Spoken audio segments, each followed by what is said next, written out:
Before we get into this next episode of the Work Area Podcast, just need to give a shout out to all the sponsors that help me do this podcast and help me race every week.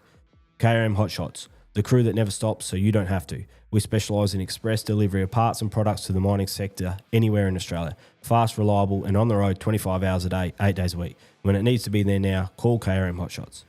Bunbury Toyota, family owned and operated since 1973. They've got new and used vehicles plus service and parts all in the one spot. Go and see the team at Bunbury Toyota for your next car, just like I did when I bought the Hilux. I saw John, had the car in a few weeks. Easy, easy, easy. Jolly Good Auto Electrics. If you need anything auto electrical, in-car, audio or entertainment, this is your one-stop shop. Go and see Trevor and the boys at 141B Grayson Highway in Bellevue. If you need a new stereo, Apple CarPlay or even a two-way, they'll sort you out. QV. These guys are the leaders in premium automotive electrical gear. Whether it's mining, off-road, 4x4, transport or marine, performance and quality is what they do. Check out the full range online at qv.com.au. That's qvee.com.au. Platinum Tiger Insurance. Specialise in insurance brokerage, claims management and risk service, and they tailor everything to suit you. Dylan Panizza is with Platinum Tiger, and I honestly can't recommend him enough. He's my insurance broker, answers the call, goes above and beyond, and he's the best in the game. Find him online, Platinum Tiger Insurance, or come see me in the pits and I'll put you in touch with him. TPE Group, first sponsor to ever jump on board the podcast. Obviously wouldn't be here without him. Gives us the office, lets me come and go as I please. Ripper team. All Talk Engineering. Jared and the crew at All Talk are your one-stop shop for anything engine related. Have a look around the pits. You'll see his sticker on heaps of cars. He helps a lot of people get out there on the track, so support him if you can. If you want to win, go see Jared and the team and get the All Talk edge. Just remember, all these guys actually help heaps of people out as well, not just me. So remember, support those who support the sport. Let's get into it. All right, welcome back to another episode of the Work Area Podcast. I don't know what episode we're up to, but we're sort of cranking them out now. This will be like the Geraldton sprint car review, the Collie street stock state title review if we can get hold of someone that raced, and then obviously the Albany Speedcar review. In studio with me, pilot of the number 8 Speedcar, Jake Robertson. Esslinger winner this year, leading the track championship, leading the Speedcar Series. Is that right? Yeah, I think we're leading the series. I think we might be the tied or maybe a couple of points either way with Keenan for the track championship. So it's been a decent year to date. Just would have liked to get the job done on the weekend. We'll get in it. What's more important to you, the WASDA or track championship for the Motorplex? I guess the WASDA stuff is to say you've won a President's Cup is pretty important. Yep. But then again, we race the Motorplex 98% of the time. Yeah. So to be good to win one there would be cool. But ultimately, I want to win feature races as well, and that's the aim, I guess. But to say we've done it is more of a credit to my guys for giving me the car if we can do it. So that's the plan. Mate, I always forget this. The Platinum Tiger Insurance, I call it the hot laps. It seems a bit gimmicky, but I want to change something. Just like the initial shit talk where we bounce stuff around. Obviously, yeah, Dylan Panizza at Platinum Tiger looks after us, and yeah, we might have to hit everyone up for a little bit of a national title sort of feed. The tyres, I reckon, Bunbury cooked me for tyres. 2 full sets, just sort of threw my program out a little bit. She was a bit rough on tyres. Yeah. The tyre stuff, I guess, at the moment is so hectic. Like, I mean, the midget title, I think they had a massive disaster with tyres, really. I don't know if that was a track, though, but, I mean, I know that Keenan's lost a feature this year with just a tyre falling apart. Like, that thing delaminated up. That was brand new. Did 4 laps and fell apart. So I'm not sure if people in other divisions are experiencing the same thing. I know a lot of the sprint car guys have massive complaints with tyres just on, I mean, when we were blowing some sprint car tyres up this year, there's like an 1.5 inch difference from the inside to the outside. They're not good tyres. It's a bit weird at the moment. Mate, sometimes even the middle of the tyres have like a lump. Like it's like another inch. It's like 2, what do you call them, bands or whatever of the tyres. Like the bulge had one and it was genuinely a lump. Yeah, I rang my brother. My brother works on the Monte car and I was like, we just blew this tyre up and it looks pretty crap. And he was like, oh, that's normal. Like, we battled that all year. So, yeah, very, I don't know really where it goes from there, what they do, or maybe that's just what we're getting dished up in Australia. Imagine if you, I always said it, imagine if you bought like a 265 car tyre and it was like 2.5 inches different. Like it just, you would never accept it. You would go, what's this? Like I want less stagger in my wingless now. So I've gone from 94s to 96s. I'm hoping to get a big 96 and a small 105 and run maybe 9, right? That's my plan. So I bought I had a brand new 94. I had a brand new 96. My 96 rolled out at 93 and my 94 rolled out at 93 and a half. I was like, how's my 94 bigger than my 96? Yeah, we always ask for big chalk marks in any tyre we buy. And they're chalk marks. They're a joke, surely. Yeah, I mean they're so irrelevant, especially in the hoosier side of it. And then the start of the year, we got 4 brand new right rears from the midget, and they were all 86.5 chalk, and all of them went 79.5 to 80. We're like, then our lefts are going 78.5. If you go down there with 2 inches, you are going to end up back in the pits. Yeah. Not using the gate. So it's a constant battle for sure. And I know everyone's dealing with the same thing. It's just, I don't know why there appears to be nothing being done about it, which is very, not that anyone here can do it about it, but I don't know if Hoosie's doing anything about it either. Do you know if the WAVs and the tyres previous to this HTAU were the same with that? Like, obviously don't have enough knowledge. Like, what about when you were running a wingless? Is what they said on them what they're blowing up at? It was way more accurate than what it is now. But I feel like there was nowhere near the tyre complaints that there are now. Yep. And you speak to the long-standing sprint car guys that have been around a long time, they've never complained about tyres like they do now. And it's a valid complaint because there is clearly something very wrong. And you can't even like, I'm not sure if everyone knows, but my little dipshit brother's calling me. Essentially, you used to be able to put like 20 PSI in a tyre and throw it out in the sun, and you could almost get it to grow an inch, maybe 2 to get it what you want. But I'm led to believe the new tyres don't grow, so there's no point in doing it. Yeah, there's a big, like we had with the sprint car stuff over Feb, we mounted a heap of new tyres, and I left some tyres out at 30 pound in the sun for hours and got 1/4 inch out of them.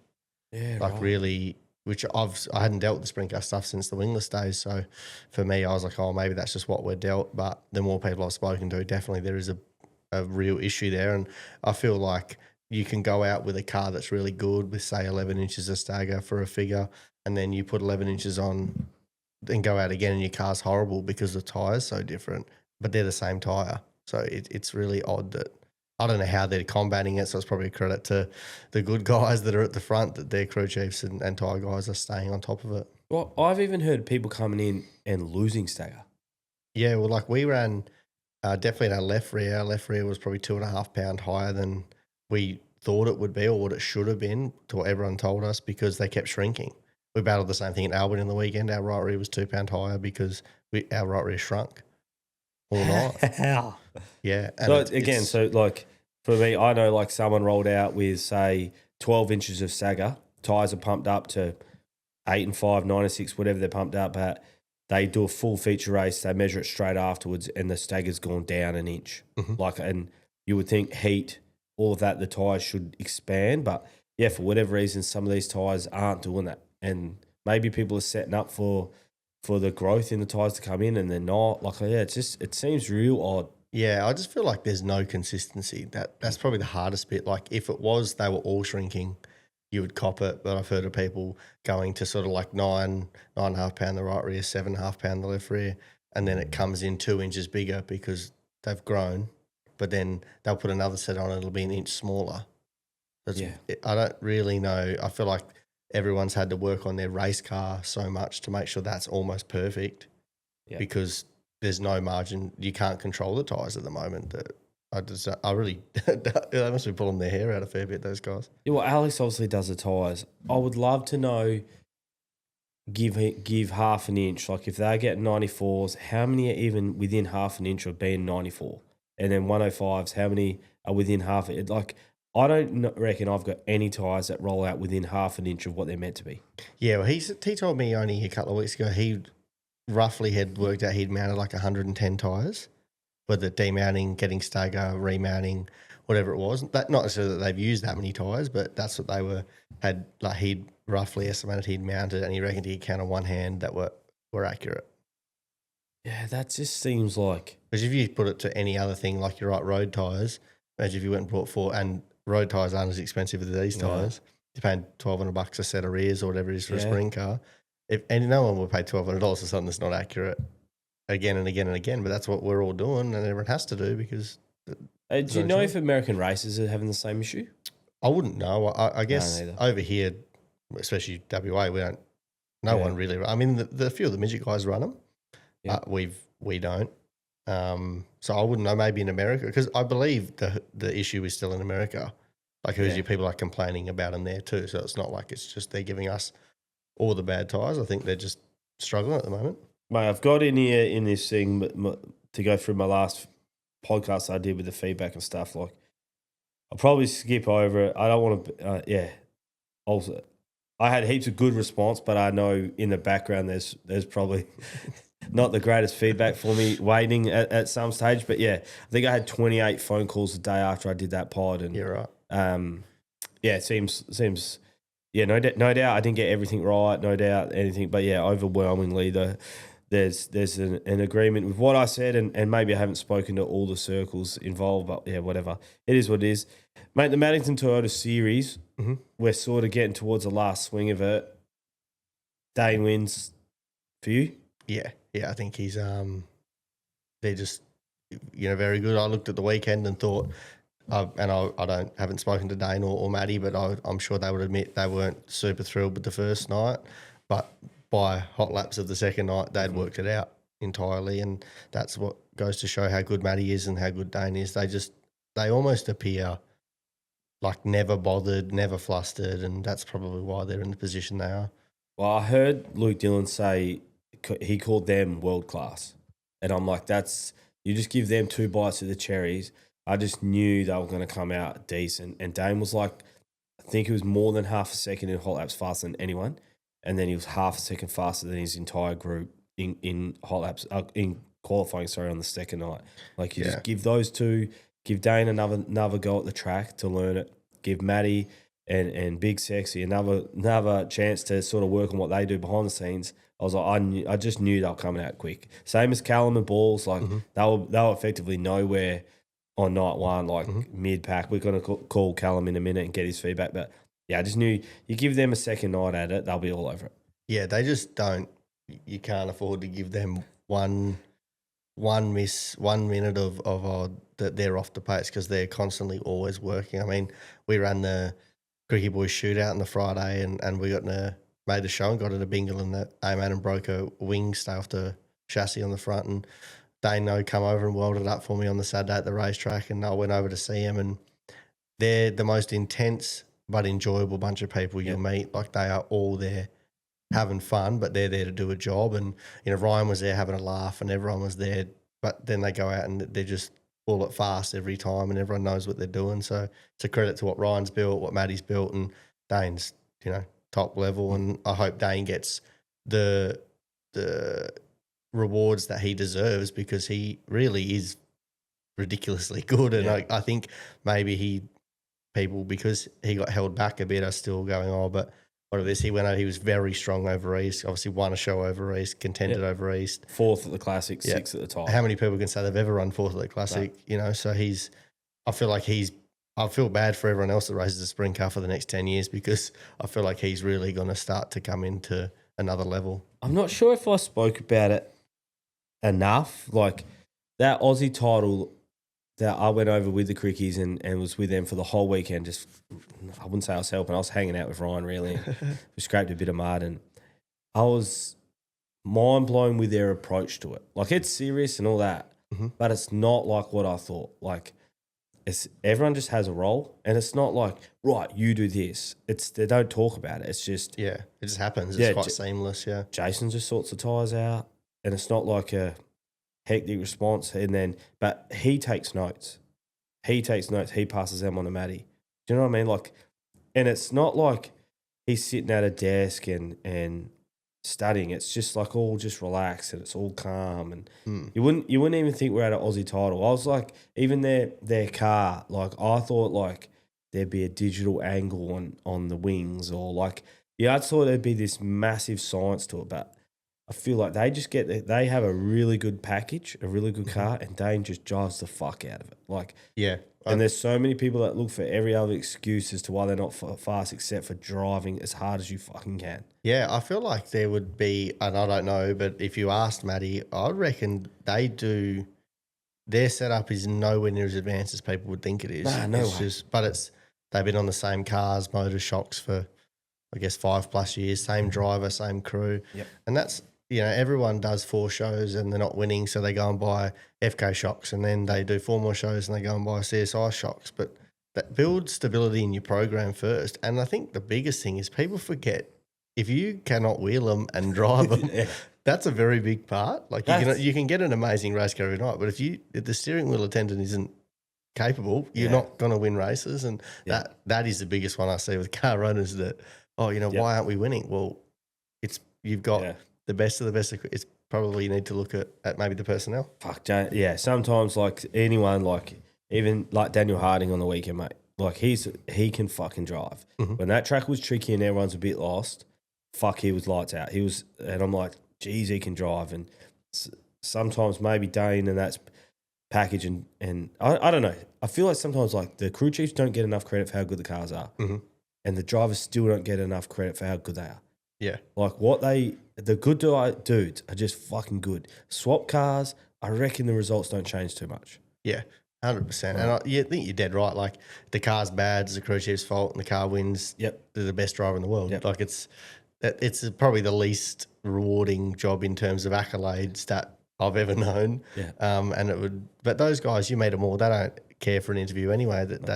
You probably got to be that way, I guess, to do that role. And you think of how many races, Buzzy's won as a crew chief. He's responsible for, more than half of them in making the car so good. But it's all how good the driver is. Like, I definitely feel for those guys for sure. Because you've never heard of a car being set up and a dude just being shit. No. Like, you never, and that has to have happened. Oh. Like, there's no way someone's had a rocket one night and just drove like shit and did nothing.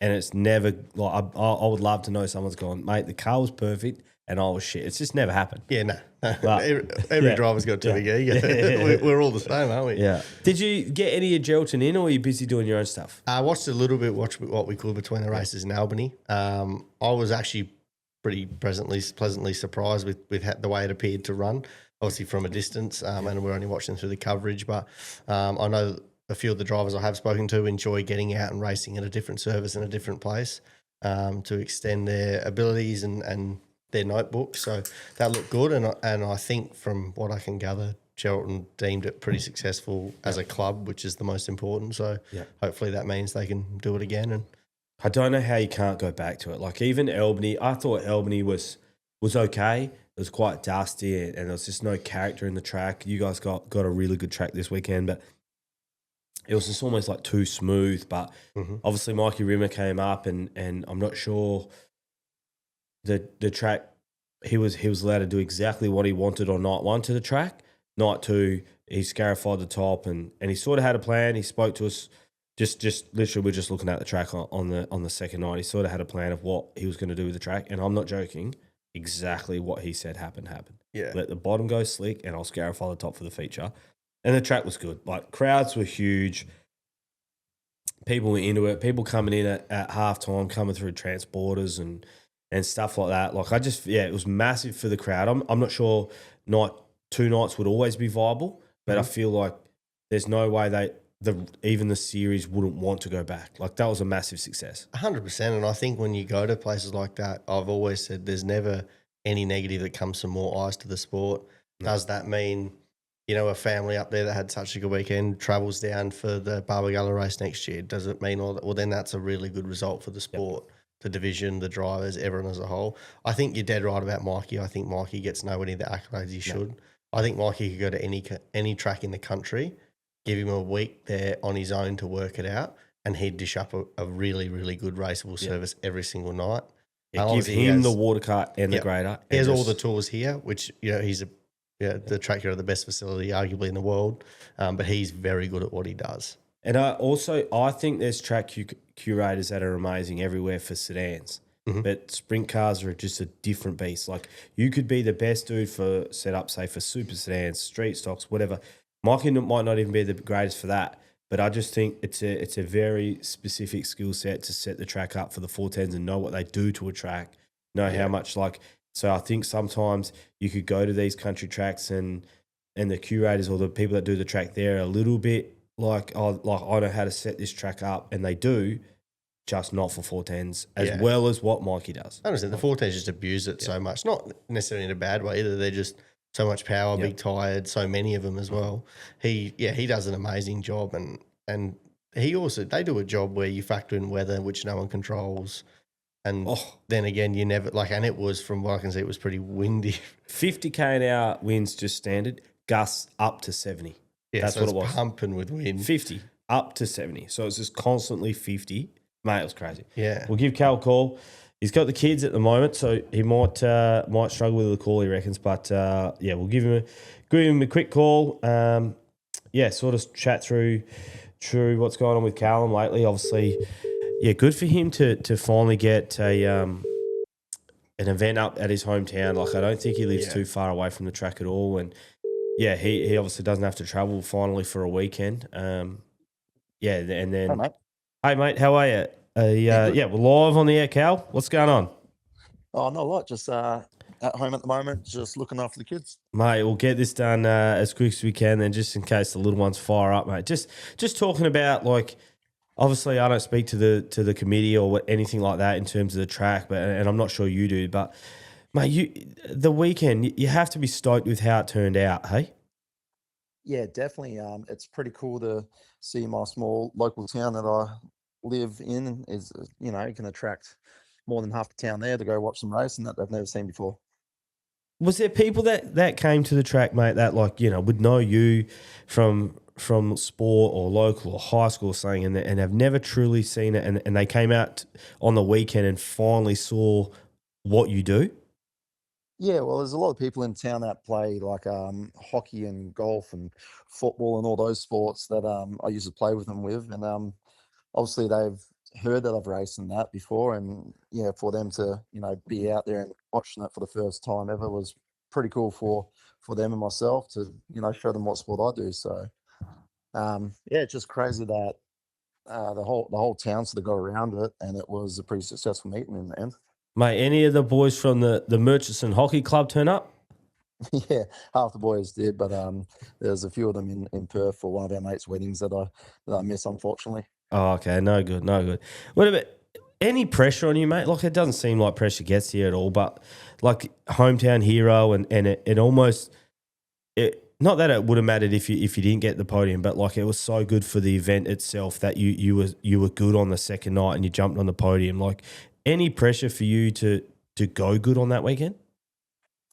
No, not really any pressure. I was more just wanting to get a good result for the town. Obviously, half the town was going to go for me anyway, so I wanted to try to go as good as I can. But at the end of the day, I was just out there to have some fun with the team and get our cars looking good before we go over to America as well. So I had a pretty average night the first night. The track was on the bottom, and I decided just to go to the top and run the top in and just have some fun up there. So even though I started going backwards in the feature, I still wasn't going to get off the top line.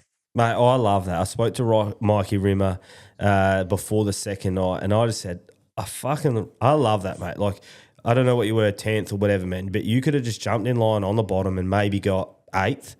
But no one was watching the lead in the end. Everyone was watching you, wing in the trunk, just absolutely pounding the top. The crowd was going nuts. The horns were going nuts. I loved it. I thought it was sick.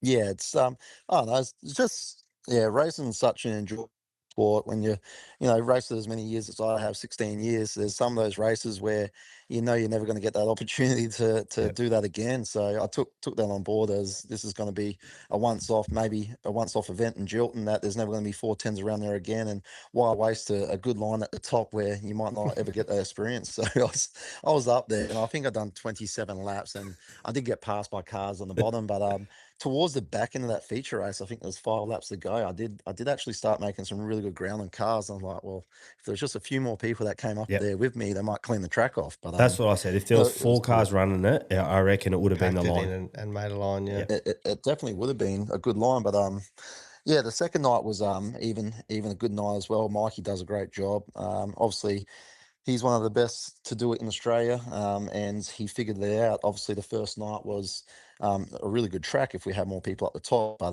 then he just made it more inviting for people on the second night by giving a solid top line earlier on.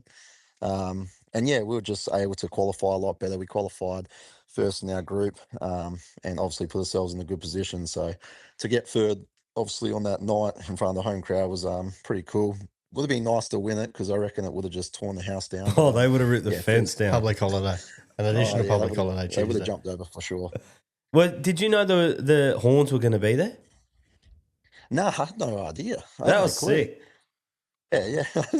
Everywhere I go, there's a horn. I think I went over east for those small meetings over there. And yeah, still there's horns in the crowd, but it's definitely a thing that stuck around now, and it's pretty cool. I don't know if they were Perth people, if they were Geraldton people, but it was horns there. Mate, with that, like you're saying, you're not sure if they're going to go back. I just don't see how they couldn't go back. Like I thought both nights as a show, as a track, and how it raced was better than Albany. Like, and I thought Albany was okay, but for some reason I just felt Geraldton was such a good weekend for the crowd, for the series, for everything. And if they could get that track to run the top like you did, I think that would be as good a racing we have anywhere in Australia. If you could run the top and that's where everyone run, I reckon that track would just light it up. Yeah, 100%. I just like the fact that it was the first time ever there was a like it's not like they've had a setup sheet for the track to go off really. So it's the first time they had 410s going around there, and to me they've done a great job and it was very successful. There's other tracks that have been getting these 410 events, but they've been doing it for the last 15, 20 years. So for Geraldton to provide what they've done for the first meetings they ever had there, I think it was very successful. And I know how the crowd numbers were, but the grandstands were full. Everyone was getting involved. All the teams that came, they were all, welcome with opening arms and had places to work out of and all that sort of stuff. So it's definitely the town got around it. I just hope, the Maintenance Further Series or the SEG can see how successful it was, and hopefully it comes on the calendar for next year. I did enjoy going back to the road and going to sleep in my own bed. Well, could you get any closer to a track than your house? Like, I know you don't live too far, and you usually are 4.5, 5 hours down the road, and all that. Like, how good was it just to relax with the boys and just chill out straight after the race at your house? Oh, it was unreal.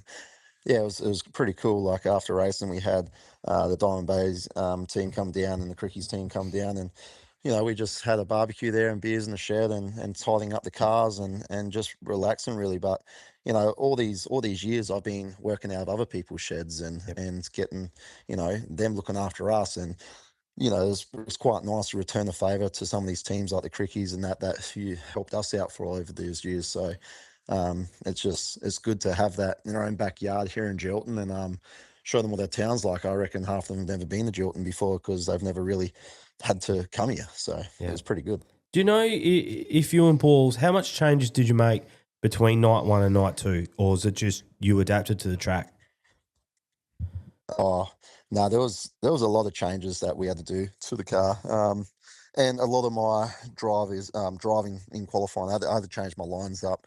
I definitely missed qualifying on the first night just because I ran too hard into the corners, and I was blowing through the mid corner into the marble. So we just watched a little bit of the qualifying the night before for the second night, changed a bit of the car setup, changed the top wing to one of those tailor-made wings, and that gave more grip to the right rear and made it easy to turn in. So we done changes, and I changed my driver skill on the night, and I know qualifying, which obviously qualifying on a track like that probably means a lot. So just definitely had to change stuff up. You couldn't just go out there with a normal setup. And then the feature race, mate. It was the first sort of 5 laps were genuinely electric between yourself, Dane, and Chris Coyle. Was that fun for you? Like hometown, you're racy, you're doing wheelies down the back straight. Like how fun was the first sort of 5 laps of that race? Oh, it was unreal. Yeah, I saw that feature race thinking I was pretty comfortable and stuff, but I soon realised that Dane had a better car than me straight away. So I was out there sort of blocking and surviving at that time, and a couple of restarts came out that made it lucky for me. But I thought I was a third place car, after 5 laps, but trying to tear him back down was a little bit hard. But yeah, just be, I don't know, just to go around the outside of someone on the track like that and slide someone. I've been up there for years and years watching other races with limiteds and stuff like that, and you just don't get that with those track conditions with limited sometime. And to see what Mikey and that team did up there to make that track as wide as it was, and to, obviously have passing lanes and outside and the top and the middle, it was pretty cool. So those first 5 laps were something exciting for me. And the crowd, mate. I got a little note here before. Did the top go away, or was the rubber just too fast on the bottom in the last sort of 5 laps? No, the top never went away. It got trickier to run the top. It was a bit of like a cushion. Me and Dane were actually at the end of the event, and we said it was a little bit like Ellenbrook, like Yep. it felt like a little bit like that. But it's just the bottom got really clean. Obviously, we built a big curb on the bottom between the first night to the second night, just to stop people bringing the dust onto the track from jumping over the curb. But obviously, obviously the second night there was no dust on the track because obviously you couldn't jump the curb, so the curb cleaned up really nice and made it just a little bit quicker on the bottom. But I feel like if we had a restart, towards the back end of that race, I probably would have tried stepping out of line and tried pounding the top for 1 or 2 laps to see if I could pass anyone else. There was still stuff up there. It was starting to get a little bit sketchy. Mate, the rest of the year, obviously, out of your own car to get that ready to send overseas and into the Diamond Bay. You excited just to mix it up a bit? Like, what are you trying to get out of the rest of the year? It's just laps in cars, just to keep my eye on. I feel like in this sport, as you get older, laps count for everything. So if I'm going to go to America and obviously don't kick my ass this year, I need as many laps as I can to get back into a groove of things and try to kick his ass. So I'm just getting as many laps as I can, and I want to obviously perform in the Diamond Bay car as well. Brody said it's good for you to keep your eye on, and that gives them some time to get our stuff sorted to send in the sea container to get it to America. But it's good working with different crew chiefs, teams, and stuff like that. There might be something on their car that I really like, and I can tell Balzer about it. So yeah, Mate, the last thing I need to touch on. How did Shani go up in the merch trailer with that wind, the dust, and all that, mate? I'd seen her in there, and I thought they want to be selling some shirts if she's out here grinding in this wind. Yeah, well, that's a good thing about being a local and having a merch fan. You know which way to park the trailer so you don't cop the wind. But yeah, she done a really good job. She sold a heap of merch, and a heap of like familiar faces were there for her to chat to all night. So yeah, it was really really cool, and a lot of the crowd got involved with wearing our merch and cheering us along. I think we had the halftime interval where the crowd could come down into the pits, and the amount of friggin' faces and kids and all that down there was just unreal. So no, I reckon that's a tick on my list of one of the favourite tracks I went to this season in Australia, and hopefully we can do all again. Yeah, no, they definitely have to go back. I thought it was good. I heard Dane say in his post-race interview the kids, and he was right, mate. There was kids everywhere, mate. It was such a good thing to see. Think awesome for the town, for the series. I couldn't see how they can't go back. Yeah, well, these kids are the next generation of Speedway fans, and if we keep going around to all these country towns like Albany, Kalgoorlie, and Geraldton, all we're doing is growing the maintenance of the brand and SEG, and they'll be silly not to go to all these country towns and show our great sports to everyone. So no, it was unreal having packed pits and just to meet all the new fans coming through. Easy. All right, cheers for your time, mate. I know the kids are probably getting a bit antsy. It's probably bedtime, mate, so you'll need to get into that. Thanks for the call, worries, mate. No worries. Oh, we lost him, I reckon. You have a good night, mate. Easy. See you, mate. See you, mate. Bye. Mate, yeah, Shani, mate. in that crowd. I'm not joking you. That wind was like nothing I've ever seen. It's constant 50k an hour, and then just straight at him. Yeah, straight at you, mate. Yeah, it's a big. I dare say that might be why he's looking after kids tonight. Maybe Shani a couple of days off, or I think hockey training. I think they love their hockey. She's a gun as well. I think. Yeah, right. They're big hockey guys. Yeah, mate. Yeah, wicked event. Interesting to see like changes they made, and that first 5 laps. Chris Coyle was like real racy. Like they were 3 wide at one stage. Rain Leeson I think I've seen the clip. Yeah, down the back straight. Yeah, he's up, and then like it's as close to disaster as you're gonna get. Yeah, really. I thought, but I think it was good to see Collie, competing with them at the front there, and I mean, there's just no surprise that Dane and Callum sort of come to the front, but it's funny to hear him there. Like he said, it's just about pounding the top. Like he is. There's a few things that are guaranteed in life, and one of them is that Callum Williamson is going to be pounding the top, and he's never going to die trying. That's for sure. Well, I feel like he just did it for a show. Like they missed qualifying. I think he was. I don't even know if he won the mid pack or night one, which was just essentially the B main up there, like 16 cars or whatever. So for whatever reason they just got a bit buried. It was a little bit hard to pass, and for me, I was like, I love that, man. Like he could have finished say 10th, jumped in line on the bottom. But he put the wing in the trunk and pounded 20-something laps, I reckon, on the top. And you'd watch Daniel Harding, Luke Dillon come through, and then you just looked for Callum. Yeah. And he's like, it wasn't fast, it wasn't anything. But if every car ran that, it would have been an electric feature race. Oh, it would have been a wicked feature race to watch. And even you see the pay-per-view coverage or even the write-ups of the race, and Dano won the race, and Dano was a deserving winner, but everyone was talking about how Callum ran the top, and I think he understood his car wasn't going to drive to the win, and I'm here to put a show on for my home crowd, and that there alone, his 27 laps will bring people back, and he ran 8th or 9th or wherever it was, again finished. He was never going to win the race, but it'll bring people back. I feel like running 12th doing that got him more fans than if you ran 5th on the bottom. Yeah, absolutely it does. And I think he understands that very well, and that's why he's got horns following him all around the country. Apparently, like it wasn't fast. It wasn't even a spectacle. It just looked sick. Yeah, it's trunked. I remember looking at the photos. Everyone's wing was quite forward, and there's old Williamson just buried in the back. I love it. I love it. I was like, that's more mentality, mate. Fuck it. Like I race to have fun. Yeah. Like I clearly, if you look at my results, I don't race to win.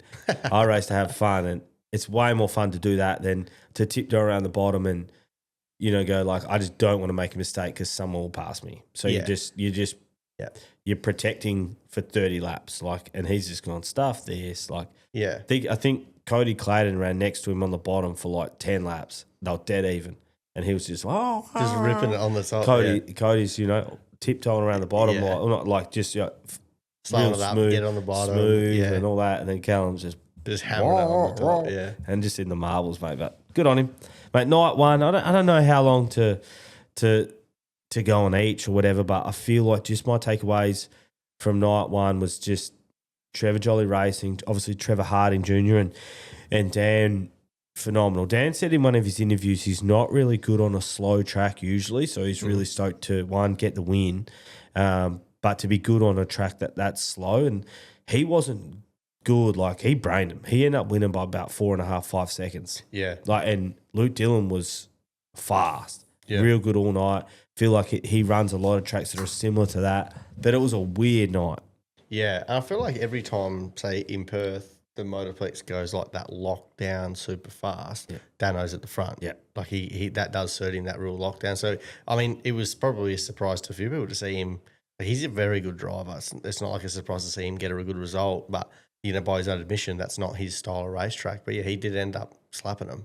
It was convincing. Just to watch him get off 4, just how square the car was, how even it was to get off. Like it was clearly set up good, but there was lots of crashes and stuff like that. But I still don't think Harding loses that race, no matter what happens with how that panned out. Like Kendrick in a third, very, very lucky to be third, given what happened. But you can't be lucky. But Luke Dillon probably was a podium car, but no one was ever going to beat Harding, no matter what crash happened. So I thought he was like considerably the best car. And watching it back, he was, unless he made a monumental mistake, which is then not the car. The 18 car was by far the best race car out there. Well, he did make a mistake. Dylan got him. He got back past Dylan and then just left him. And I thought Dylan was really impressive for for being out of the seat too. A year. He hasn't raced. I think he raced twice in a year and nothing in the last 11 months. Yeah, and went to a joint he's never been to, probably never seen. Never heard of. Yeah, he probably actually did right. Didn't even know there's a Speedway in Geraldton. Nah, fair enough too.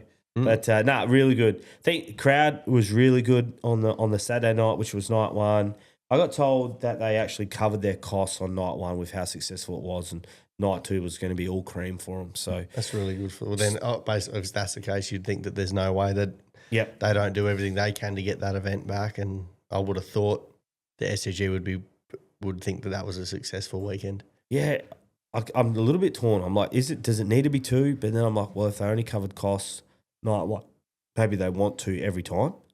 I'm not sure, but yeah, I feel like I was actually having this discussion in Albany on the weekend with a couple of people. There'd be no harm in having that as a one-night show on a weekend where you can still take the family away. I think that's a big attraction for. Obviously, it doesn't work with it being at Callum's home track, but for Callum, that would come into a factor if he could go away for a weekend and take his partner and the girls, and I'm sure everyone would be in the same boat. So if they could, Bunbury, Collie, those sorts of places you can drive home from. Albany, Geraldton, Kalgoorlie, you're not driving home that night. So if there's a way they could make a weekend out of it, it might attract people, supporters even, to go and go and watch it, or fans to go and watch it as well. Mate, just night one, good crowd, all that. Harding won, Dylan second, Kendrick third. I don't even know who was raced, but all I know is the Bulger on one restart was out of three, and we never passed a car. The Bulge?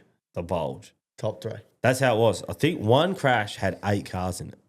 Yeah, well, I watched the first lap, I think, and then our race had finished, and then I watched the first lap, and I was like, oh, what is going on there? Like, I thought it took half the field out. But everyone restarted, I think, but they all just got all tangled up, and I think there's people spearing across the infield and all sorts of stuff. Yeah, I think we were 11th, and then after that crash, we started third. So I think 8 cars were involved. Yeah, right. And there was only 16 cars, so literally half the field got caught up in one thing. Trevor Jolly came into Miles' rig afterwards. He reckons Dan Harding was like laughing in his helmet. They said the restart order 18, 26, 13. He's gone, fucking Miles is in third. And we were just trying to calm the big dog down. We thought he was just going to try and bomb him and try and get to the lead. Blow it through there. But yeah, she was the only infield. There was people driving. Infield action from what I've heard. Mate, driving the infield. Not like, you know how when it is like so tight on the curb, you can bobble and then jump up on accident and you just sort of get out of it a little bit and get back. Mate, there was people racing it. Racing it. I mean, that's pretty, to be racing, it's pretty ordinary. I mean, but I guess then is it, the drivers should be doing it, but are they not? Why aren't they pulling them back or pinning them to do it? Because that's the only, it will always push the limits. It's the only reason or way people will stop is if you penalise them for doing it. And I don't think 2 positions is a penalty if you've passed 10 cars or 8 cars or 6 cars. 2 positions isn't fair. 2 cars I've seen pass more than like 3 cars, and they're like bricked all 4 wheels inside the curb. But then it also doesn't, the 2 penalty doesn't matter because like one time Chris Coyle was passed by someone who was on the infield, bump him, and then he loses all his momentum, and then the people behind him catch him. Like it doesn't account for the penalty to the car that was passed. Yeah. Like, and this is all, you can see who went forward in that field. I don't even name him, but you can watch the replay. Dan Harding's fastest car by a country mile. He gets to, I think it was Jason Pride, night one, who was involved in the crash. Jason can't like, there's no speed difference, right? Harding's the fastest car, Jason's last. Harding can't get him. But there's some cars that went plus 10. Yeah. Yeah, 100%. So if the leader can't pass, the cars at the back, how's someone go plus 10? They'll pass it on the infield, mate. So, it was such a big issue. That curb was a metre high of dirt. Like a metre high. Yeah, come Sunday, the second show, You hit that, you're gone over. Yeah, like it was that big. But, it's good that they did that to stop it. And I guarantee you now every race that Geraldton has with a wing car will have a big curb, which is that's how it should be. You know, at the Motorplex, they dig it out where you'd chassis drag or cut a tyre down here if you get over it too much. So Night 2, again, I thought the actual track was awesome. Like I think the club, it could have been better, but mate, it adds to it a little bit. It wasn't so shit that it was shit. Yeah, it was slick and it was on the bottom, but you could pass if you're patient. Like it wasn't so shit where it just follow the leader. Like there was some cars passing and that. So and the crowd don't know that. Yeah, just the pits know the track's not great. The crowd don't. But 100%. and I just remember hot lap started, and I just remember looking in the crowd and going, some of these people must be going, what the fuck? Yeah, This is how fast these things are, because you get nothing, and then they start up that all around, and then they go green. And they're just bricks straight away. just flat out on the hammer. It would be crazy to watch. Never seen it before. You watch that, and it's close. In Geraldton, it is close. Yeah. Night 2. Spoke about. I'm not sure. I didn't think the top went away. I just thought maybe the rubble was just so good. And obviously, we just spoke with Callum, and he sort of said the same thing. Night 1 even. I watched Callum clever every hot lap. He was cleaning the top. Caden Manders was as well. He was following him through, just cleaning the top. Caden would hit the top for like one lap and then come back before everyone flipped the marbles up. Clever. My quick takeaways, I saw some different sort of stuff on some cars, some different top wings that I haven't seen before. Sure, if anyone looks at the photos, they'll figure it out. Some different cars in the mix, like Luke Dillon, Daniel Harding, Jason Kendrick, like sort of Jason's been better this year than what he has in sort of the last two. But yeah, just different cars up front. Like it's I don't know. People keep telling me that track evens the playing field out, but I don't think it does. Because I'm like, well, some teams have full-time crew chiefs. Yeah. Like, so you can't get ahead of that, which shows like. I think it levels it until feature race time. Yeah. The way I said, like I said, we went to Albany and we quick timed our group. Yeah. Second time I'd ever driven a sprint car. Yeah. I'm not faster than Callum Williamson. But we were in time trials. Yeah. But then I just guessed better. But then I got my fucking doors blown clean off. I had to go and get new stickers put on for the following week. So, but I think what it does do is, which, you know, that's the evolution of it. But next year, all the full-time guys are going to go there with a very big notebook. Yeah. So, you know, next year you go there, it'll probably be the same as it is here. Yeah. Yeah, you can get them once. You give, like I said before, you give them a second look. You will never get a second chance at it. The track itself at Geraldton, have you been there? No, I haven't. No, mate, it is cool. Yeah, it's like if they could just, they don't need to change anything, but if they could just get the race to the top, same surface, same track, everything, it would be epic. Yeah, if they could get it off the bottom, it would be epic. Like Albany, right? You're saying it was 3/4 high track's perfect. Yeah, that's Geraldton, but it just never got to 3/4. It was on the bottom. If they could just. Yeah. Once they tilled the top, it was sick. Jack Williamson ripped around 4 cars, very first start. Jack Williamson went to the top, ripped around 4 cars. There was a restart. He got put back, ended up getting on his lid. But, like, just stuff like that, there was plenty of good stuff to happen. 100%. What else? Could be special. The bulge, restarted third once, sick. Yeah, Harding was good. The car just looked so planned. I spoke about that. Dylan, really good. Like, obviously, Diamond Bay have a really good car and a really good package, and their notebook across all these different tracks are good. So I knew they'd be decent, but I just didn't know about him being out of the seat for a while. Fuck, he was good. I would think with how competitive it is, it's hard to sit out that long and come back and do that. So I was really surprised by his results. Yeah, they've had a lot of success together, and the 26 car's a good car, and he's a good driver. But if, like Callum said, it's all about doing laps all the time. 11 months, so basically a year, that's a long time in racing. And he just appeared to just get back to it like he was racing last week. So I felt like watching, it's the last 10 metres. Those guys are so committed on entry, 10 metres further. And the rest of the corner's the same speed. Yeah. And it's just entry. They get through the whole straight, turn, go. Like, they're very impressive, those fellas. And obviously, even Dane on that last night, like, I seriously felt, I even said to the boys, like, he wins here. And they weren't too stoked with me. because it was like 5 laps in and a restart. I was like, he's winning and it looks like he's idling. Yeah. Like everyone else's cars, and the race was wicked early, but it's like, they're like, ah. He went to the top, just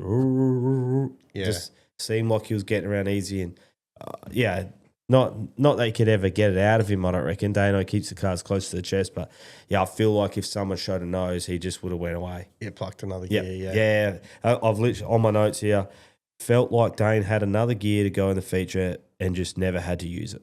Yeah, I feel like Dane's really starting to, at least in my opinion, appear to be those guys. You know, when you watch, and obviously he's got a long way to go to reach the accolades of some of these people, but like you watch when James leads a race, it actually looks like he's just practicing. Yeah. And then someone sticks a nose and he plucks another gear, and I feel like Dane's starting to get to the stage where he paces the race entirely on his own accord from the green flag, and he runs 10 tenths when he has to, but he'd probably say if he was willing to admit it, I don't reckon he was over 8 tenths the whole time. Didn't have to be.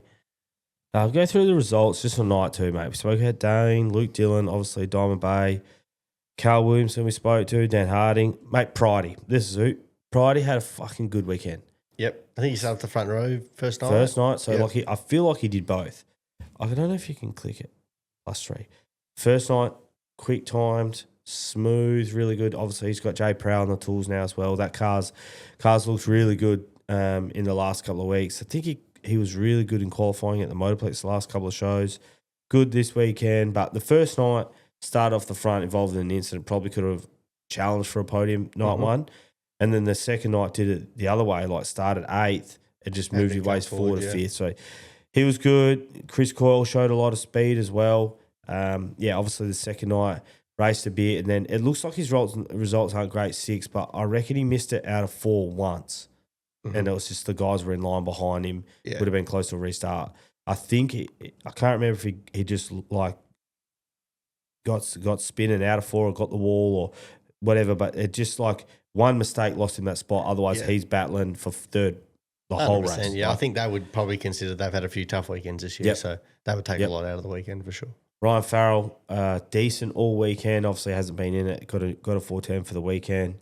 Michael Keane, decent again all weekend. Started a little bit up front. Got involved in a bingo night 1, and Cody Clayton, top 10. He'll be stoked with that. And he was racy. He was good. But JD Dak 10th, Harrison Pete, and then the Bulge, mate. The Bulge, we had a few spins and technically we come dead last of the finishers, but had the 4th fastest lap for the feature. Once he got out of traffic and get some clean air and some focused on himself, I don't even know if it was clean air, just not anyone around him. Yeah, I mean it's like a ridiculous hill, let alone at a tight joint like that. Yeah. Caden had, I'm assuming, some sort of fuel issue. JK spun on his own, put it on a lid. Same as Jack. Taylor Milling got punted, really. I didn't see that, but I read it and I assumed it was that way. Yeah. Yeah. So just banged into it and on his lid, and like just talking to his partner Jody and that, talking about the commute that they have to do to race in Geraldton, to get back to Kalgoorlie, to repair, fix, and then get back on the road for Thursday to be back in Perth to race on the weekend. I'm like, fuck, I didn't think about that. And it's like what everyone just had to do for Geraldton. Absolutely. Is less kilometres than his standard weekend at Motorplex. Yeah, just to turn up. He's got 300 more Ks to do every single weekend there and back. Yeah. Like he's coming from Kalgoorlie to Motorplex every single weekend. And and they've been doing it year on year on year. Yep. Yeah. I was going to try and do the kilometres of it. Like, so Jock Goodyear travels the country, blah, blah, blah. But there'd be some weekends that he doesn't travel. There's no weekends Taylor doesn't travel. So I was going to try and see how many Ks he would do versus like Jock who's travels the country. You know, because he might run, I don't know, say it's February, right? Jock runs the races here. Well, Taylor travels. Yeah. So he jogs at least in the same spot. Yeah. Definitely if you, I think Jock, they base themselves out of Warrnambool. Yep. I think. If you took the Nullarbor trip out that Taylor doesn't do. Yep. Because I reckon Taylor has to be doing more Ks. Yeah. Like almost the most in the country. Oh, it'd have to be. I mean, what's it, 700 clicks or probably something like that? Probably. So he's doing 1,400 clicks just to turn up. On a Saturday. One Saturday. And then got to go back to work. Yeah. Oh, and then if the next Saturday he's doing the same thing the next week. Yeah. He must dread back-to-back race weekends because he's got to do 3,000 clicks in 2 weeks. Well, it's 9 hours Geraldton back to Cal. So they had to do that long weekend, obviously. So they're going back Monday. Then he's got to repair the car, wash all that, say Tuesday. Thursday it leaves. To do 700 back, doesn't he? So Yeah. he's done 1,600 clicks and then he's got to turn around and do 700 back up. Yeah. Just for a Saturday night. Just to be a Saturday.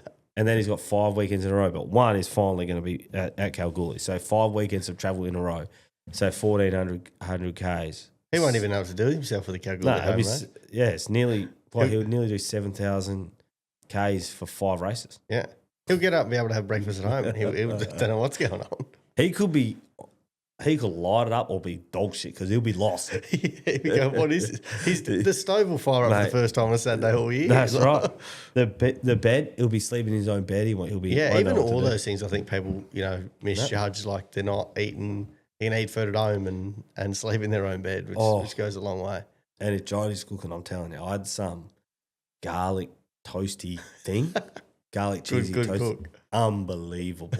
Leaving the track, put the window down, say g'day to him. Here you go, have this. Rolly's knocked it back. Big regret from him.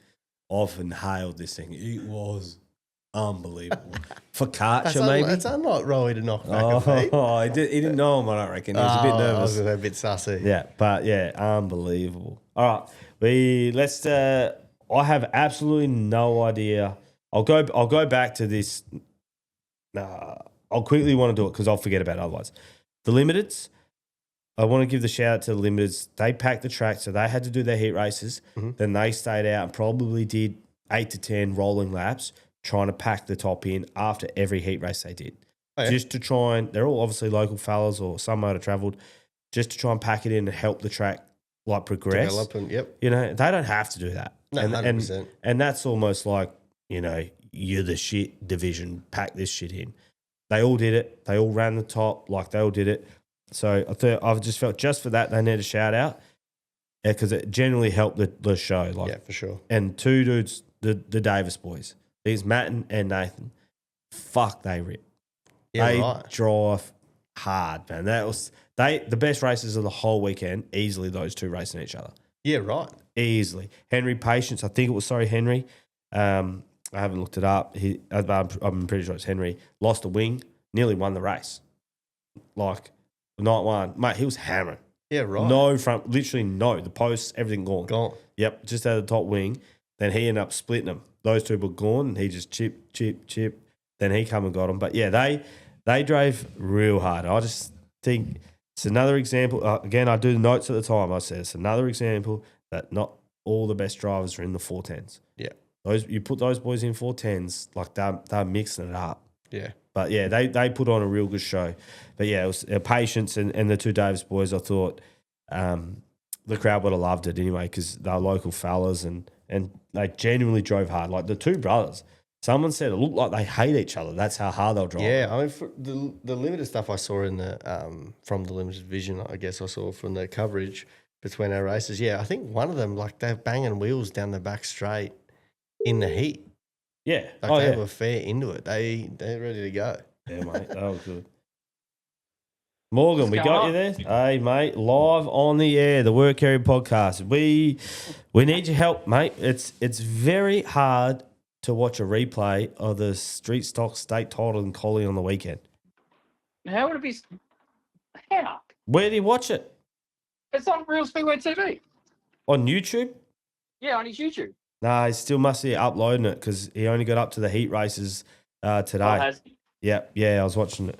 So, yeah, no good. But we're relying on you, mate. I've got the results here, but I reckon it'll be wicked if we just go through. First of all, your first thought. You think back to the weekend, what's the thing that's sort of sticking in your head about the Street Stock State Title in Collie? The crowd. Huge? Unbelievable. Oh, yes. I have been there since I was born, and I've never seen it like that. If you've ever been to Collie and you've seen how you enter the venue, you got the highway there. They were parked down the highway. Really? Unreal. Yeah. Man, street It's, stocks are Yeah. get on board or you will miss out, I reckon. And it just showed all night. I mean, the first night we had 17 different winners from the 18 heat races. And then going into the second night, the only guy that won 2 heat races put himself in the wall. So it was, wild to say the least. Obviously, yeah, the first night's going to be too hard to go through everything individually. Mick Hamon, though, just there were some massive results to go plus 11. How did the feature race pan out, though? The feature race from the get-go was just wild. Probably the biggest thing that we got to take out of it was how good Trent Claybrook was. Just a guy from down the Great Southern who just put on an absolute ripper show himself and Peter Herbert. So Albany stood up pretty strong in the first probably 20 or so laps. And then we had something must have fallen off the track and he ran over a spring or something. And it's actually taken out his power steering. That was the demise of Claybrook. But just Mick was smart. Like probably the smartest driver he's ever had. I understand he's won national titles, he's won state titles, he's won in every division he races in. But for him, like he's cost himself a couple of times in this event, but it was probably the most calculated he's ever driven. Yeah. He's won Australian titles. Is he a production man or street stock? So he started with street stocks. He's raced production sedans, he's raced late models, he's raced speed cars. He's just another one of the graduates of stockies that have just been so versatile in whatever he's driven. Has he been on the track as much as what he usually has this year, Morgan? I just feel like maybe I know he's got his young man Jesse that drives a bit. So yeah, I just don't feel like he's had a result for a while. Is that because he hasn't had a result? Or he hasn't been out there. Just hasn't been racing. Yep. He's really taken a step back. He had built a production sedan that he was racing. This car was actually from a couple of his mates, Clint Waldron and David Padmore, that put it all together. And, I mean, the results speak for themselves. He's just been impressive. I mean, he was there or thereabouts, as I said. He started 12th, so he really wasn't someone where you're like, oh, he's going to be a world beater this weekend. But he just did everything right, especially with what happened with Hayden Norman, who broke a drive shaft. Damon hit he got a flat tyre. Matt Albany didn't even make the show. I mean, there were so many like stories of guys that should have been there or thereabouts, but were on the infield or didn't even make the big dance. Peter Herbert obviously started off the front, finished second. Massive result for him. Like he hasn't had a sort of a podium like this that I've known this year. So to start off the front and to actually hold on, a massive effort. Exactly right. Well, we were saying to him, last time he was on the front row was actually in Collie in a state title in 2019. He's you see through like the honour boards of Speedway sedans WA, he's been on a podium in these events about 3 times. And I felt so sorry for the bloke. He was getting a bit ridiculed during driver intros because he was stand-up nervous. He says, I've never felt like this ever in my life. And if you know what Speedway boys are like, they'll get on you if they see you in a bit of a strife. But had to feel for him as well during the race. He hit the front twice, but the yellow lights come on both times. So we had to go a lap back. Because he didn't lose by much, hey? So I thought it was like 0.09 of a second.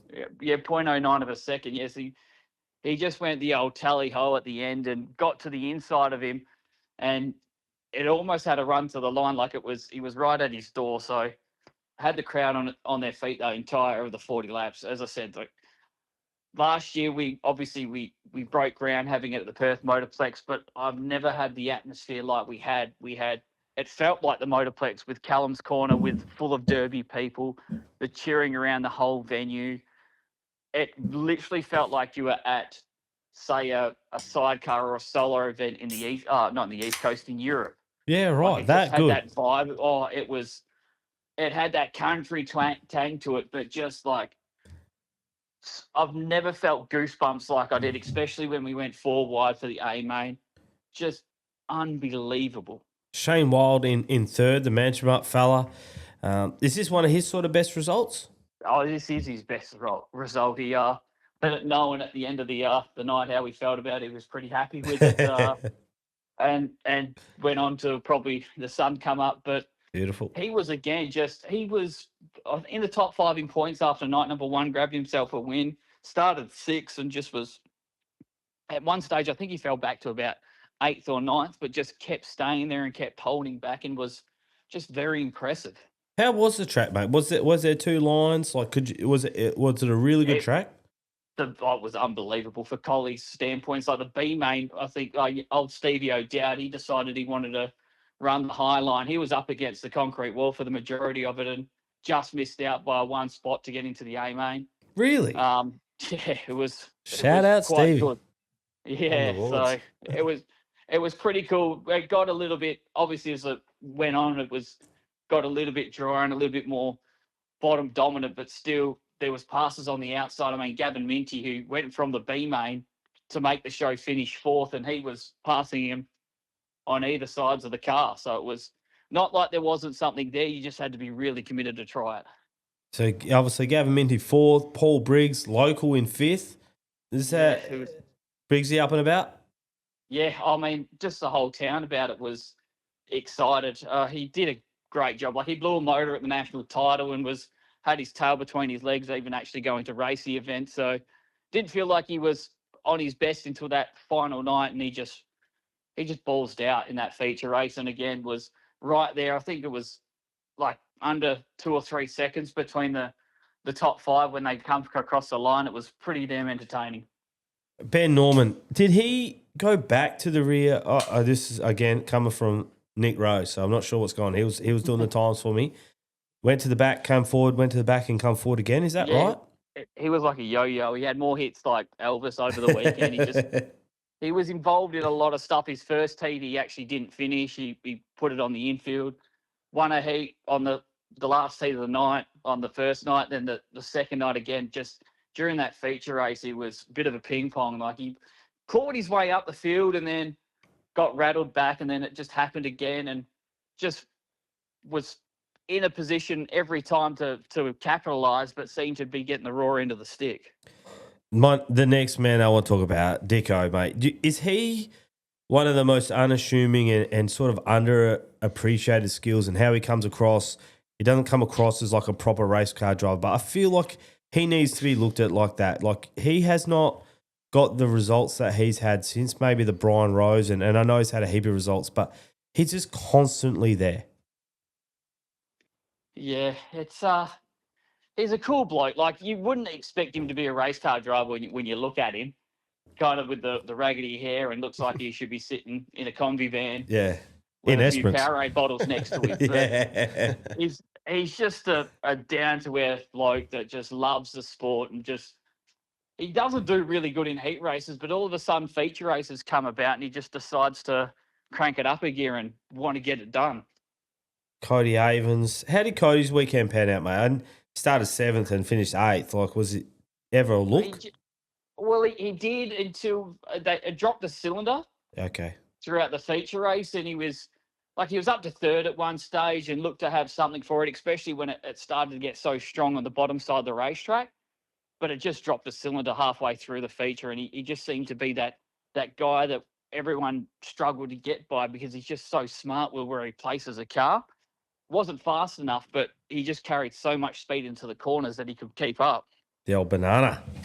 Yeah. Can't be the end of it, surely. Just rebuild that thing. Yeah, it's sitting in the paddock already because he's got the late model this weekend, so it probably won't get seen to the BJM in the West Australia Cup.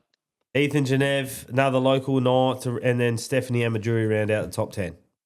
Yeah, impressive from Steph as well to do what she did. She actually came from the B main and was the one that stole the spot off of Maddie Ivanhoe to get into the show. That's a good result. The DNFs, mate, I'll just go through them quickly. There's some big names in them, that's why. Man, Damo Lyle, he said someone might have turned down on him. What's the go there? Yeah, him and Cody were trying to run for I think it was 3rd spot at the stage, and both just got together and busted the left front on the 27, so rotten luck for him. Trent Claybrook, obviously, yeah, you spoke about him and DNF, but the all Albany front row, massive result for him. He'll be stoked. Hayden Norman, Hayden looked like the winner after night 1. Sort of, what happened? So after during the first lap in his heat race, he put it into the concrete wall, so he fell back through the field a little bit. Then when it come to the feature race, he was just pacing the field. He just was the most straightest out of everyone else that was around him. Like Claybrook, you could see was pushing hard, being in that position for the first time. Herbie was trying to just chase him, but for Ben, he just looked smart and normal, just driving around, just keeping the tyres under him. But then he busted a drive shaft, which sucked. Lots of DNS. Was that just mechanicals, or is that pretty standard? Mostly mechanical. Like last year, I think we had 20 finish in the feature race. Yeah, this true. year, like Jo did a gearbox. A few other. There's one accident that took out 3 cars, but that was probably the only massive one that happened. Like Jay Coth, he hit the concrete wall. Donnie Davis blew a motor. So it wasn't like it was from major things, just a few little accidents. Just racing stuff, really. Yeah. What's next on the calendar then for the street stocks, mate? Is that sort of the culmination of the year, or is there anything left? No, we've still got a few things left. I've got to sit down in the next week or so and plan the rest out. I haven't really looked at it, just seeming because we've been so busy with titles, and obviously we've been pretty jam-packed with what we've been doing at the Motorplex with all the events. So reconvene, come back. We obviously we released just today that the Stocky title next year is going to go to Albrook. So plenty to go, plenty to do. It's just when I get 5 minutes to sit down and cultivate on what I want to do. Is that the state or the Aussie title? Our state title, so Okay. 27. So the 27 title we'll go to is in Kingaroy in Queensland on our March long weekend, and then 2028 hopefully it's going to be here in WA. Yeah, right. Get it up. And this one I need to talk to you about before we finish up. Australia Cup Derby. How are we looking? Mate, already planned a couple of trucks to be heading up. So one's from Management coming. It's going to be huge. Jake's been on my case about it. The whole town is getting excited. So whatever you got, if it's a wingless, if it's a stocky, if it's a junior, whatever car you've got, just bring it. Mate. Come to Derby. These guys have supported. Like we had, I think, 8 of them come down this weekend. The junior title had about another 8 of them. So these blokes pull in the hard yards week in, week out to come race down south. It's time to show our appreciation. Mate, 2,500 Ks they travel for Ellenbrook race. You got to get up there. Exactly right. So, no, we've been planning a bit now. That's probably my next one I really want to stress about, and obviously the Brett Johnson Memorial. So there's still plenty of like big races to come. It's just I've got to sit down and look at them. Well, I'm a Derby man. I lived up there. I'll be keen to get back if I can, mate. I'll be real keen. But congrats on to get you in the passenger seat. Nah, no way, man. I went in that one with Blake. It's genuinely too much for me. But I employ everyone. If you have a chance, do it, and you will be a way bigger fan of these guys than what you were before, because it is seriously good driving how hard they go. Yeah, it's as you've said many times, and what we've heard plenty of times from all guests, these guys are the most underrated drivers in the country when it comes to it. They don't get the recognition they deserve, but when it comes to these events, it seems that every time we put them on the track, there's more eyes than ever looking at stocky racing. I feel like it's got to be second, third class now in WA. Like sprint cars are on top, maybe late model speed cars can, and then it has to be street stocks in terms of like eyeballs, support, talent. Like it's crazy. I think that's pretty well good. I mean, you look at the interest that now is coming through, even like the Collie Speedway pages, the amount of interactions we've had just because of the title, it's unbelievable. As I said, we had cars lining down the hill to get into the venue at 2:00. That's to get so a parking good. spot. It had that higher limit vibe where everyone was walking the pits, getting poster signs, wanting to see, what was going on. But these guys are about as redneck as the next bloke. And talk to me just quickly before we go. My man Matty Ivanhoe, what happened? He had a absolute horror. Look, it was looking good the first 2 rounds. He took a win in round 2. Was chasing the leader in his last heat race on night number 1, and I think his talent hose fell off the leader, and he got Matty Ivanhoe was just a bystander. Was having a great race in the B main, but got deemed on one of the restarts to be overlapping. So they had a restart with 2 to go, and he was sitting in second place in that time and had to restart fourth. Tried his heart out to get past Stefan Majuri, but to no prevail. So Protest. he was sadly the first one on the outside looking in. How late do you accept protest? Yeah, look, it's probably a little bit too late now, but you can give it a crack. All right, done. Thanks for and Mick. I'm not sure. Maybe he's still on the red cans or something like that, mate. But yeah, we wanted to get Mick on and have a chat. No doubt he'll jump on at some stage. But congrats to Mick Hamon on the win. I think it's Bad One Racing down there in Bunbury. Bad One Racing Facebook. Yep. Yeah, congrats, guys. Yeah, awesome effort. Cheers, mate. Cheers, mate. See you, bud. Yeah, mate, you got to get into a street stock if you can. Yeah, I mean, funny enough, my brother obviously doesn't race anymore, and we were joking the other day about after selling some stuff about do we go and buy one and then buy a 2-seater and just have a bit of fun in the winter or something like that. But I had a good chat with Matty Olner about it. I think there's a lot of merit in what it does in the terms of driving, because I think there's a lot of guys out there that people go, oh, they're just driving a sedan. It's so much harder than people will give credit for, and like there's no cut steering in that. Like they are hustling, go both ways. There's always, you go to Ellenbrook in the middle of winter, there's 35 of them. Like, mate, I'm telling you, Blake Holland hammering down the straight. There's so much undercarriage to the car, so all the dirt hits and you can hear it's loud. He's 2 full turns in, 3 turns back, and then you fight it the whole track, like turn. And then you have like 3 seconds to reset, and then you go 2 turns in, 3 turns just back. hustling. Man, it's like it's seriously smashing the body. Yeah, like he spoke about this, Linton Dickinson, right? Like he's a ripper fella.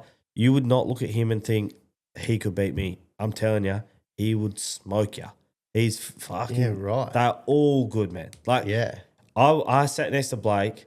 I don't think I can win like races or anything like that, right? I just knew this is not for me. I'm talking half a lap in to the first time I sat in the thing. I've gone, yeah, no, I can't do this. I watched still probably the top, I want to say 5 races I've ever watched in my life was I watched Jamie Oldfield come from the sea. Yeah, yeah. At Ellenbrook. It was a piss take. Like he wheeled the shit out of that thing. And like to the point where it was almost like it was never not going to happen. Like you were just willing him on it, tore all the body off it, the whole lot. You can see his arms just hanging off it. Like just ran it, and they run it like every Brian Rose. Yep, is an amazing race to watch in the bar. And the crowd gets into it. They're so close there at Ellenbrook. Like, Matty Iwanow and Jake Hoth were like the biggest it. gap I reckon between bumpers would have been 3 meters for 30 laps. Yeah, they're just into it. Yep, and they're driving. Yeah. A wingless is easy. Oh shit! You I'm compared talking to that. Easy. I felt like a bitch, mate, after watching what Blake. And then does. they go and drink 25 export cans in the pits, like a beauty. That's true. That's the deal. Oh, mate, it's good. Yeah, they need. Again, it's like viewed as like the poor dude's class, or like if you're shit, or just the hang-oners, or whatnot. It's not, man. And if you give it the time to go and watch like one good race, or like one meeting there that you actually spend the day watching, you have such an appreciation for what those guys do. Oh, you can't set them up. It's talent. Yeah. Like I'm sure there's tricks, but 100% like Matty Owen at the Motorplex the other week when he won in that thing, pulled it out from behind the shed, went out there and just ripped it. Like they're throwing slide jobs in a stocky. Mate, this piece of shit I went through, I think, based on what I said, I don't think he, that weekend, didn't lose a wingless race, won both features in the street stock. So I think it was like 9 races he never lost. Yeah. Won all his heats, both nights in the street stock, won all his heats in the wingless, won that. Then went to Bunbury, won both his heats in the feature. I'm like, this bloke hasn't lost a heat race or a race for 9 races in a row. He loves that. And then you go to speak to him, how'd you go? Yeah, good. Then I got, it was all right. Yeah, it could have been better. Mate, and, then and then my kids are yelling at me, why didn't you win, Dad? I'm like, because of this prick. Well, and 9 other pricks, really. Mate, we Albany, you're obviously down there in the Speedcars. Yep. From speaking to you yesterday and stuff, the track was obviously pretty sick. I guess, talk just the weekend initially before we go through the results. Yeah, it's they did an amazing job down there. They've really always dished us up a good race. They've been there 3 years in a row now, and the club in Albany are pretty keen to, and will continue to make it a yearly event. Just feel like down there's just like a really good good vibe. Like everyone's always good. The club's like I do our track negotiations for Worcester. They're probably the easiest track to deal with. Obviously, our stuff with the Motorplex is separate to that, but in terms of country tracks, very easy to deal with, very accommodating. Obviously because of the distance, everyone tends to make a weekend out of it, which is really good. And the racing was really good. Good to take 15 cars down there, which is the most for us for a country show for a while. To get down there, they loved it.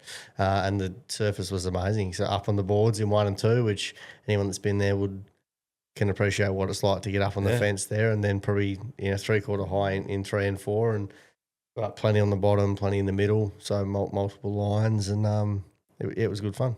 Is there any way you can watch the replays of Albany? No, there's not. There was no streaming on the weekend, unfortunately, and sort of.